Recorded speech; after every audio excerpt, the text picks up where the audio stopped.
Have you ever prayed about a situation, felt confident of God's will, and made your plans only to discover the door has suddenly slammed shut? Maybe it was relocation to another city, a relationship leading toward marriage, or a job opportunity that seemed so promising. Whatever the situation, the result was confusion, disappointment, and maybe even despair. What was God doing? Paul and Silas had a similar experience on their second missionary journey.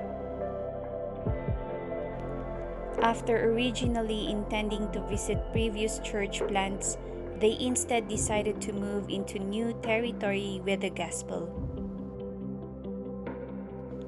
But the Holy Spirit forbade them from going into Asia, or what we call the modern day Turkey. So they went north to Mysia with the intention of heading east to Bithynia. Yet, once again, the Holy Spirit closed the door. And at that point, they may have wondered why God would prevent them from preaching the gospel. After all, hadn't Jesus given them the Great Commission that was written in Matthew 28 verses 19 to 20?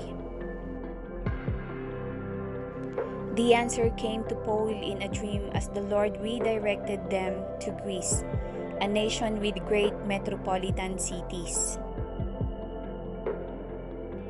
From there, the gospel could spread more rapidly, and eventually Paul circled around to Ephesus, bringing the gospel to Asia. By the time John wrote Revelation, there were at least 7 churches on that continent. God often uses closed doors to redirect us into His perfect will and timing. Therefore, the wisest response is to rely on His infinite wisdom. Wait for His clear direction and follow the Holy Spirit's promptings. God's redirection brings blessing if we simply trust and obey. It's easy to be overwhelmed with trials, struggles, and burdens. In a self-determined world that applauds the strong and independent, we tend to forget that God calls us to cast all our cares upon Him. He wants us to carry our load, but our hearts must first be open, even if that means breaking it. Though at times we don't understand it, God uses our brokenness as a door to which His grace can enter. It is only then that He can empty the content of our hearts and replace it with love, joy, and peace that passes all understanding because He fills our heart with Him. Run to Christ in complete vulnerability. Come before Him in weakness.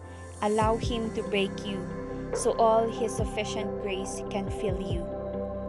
God is high unto them that are of a broken heart. Pray without ceasing. God bless you.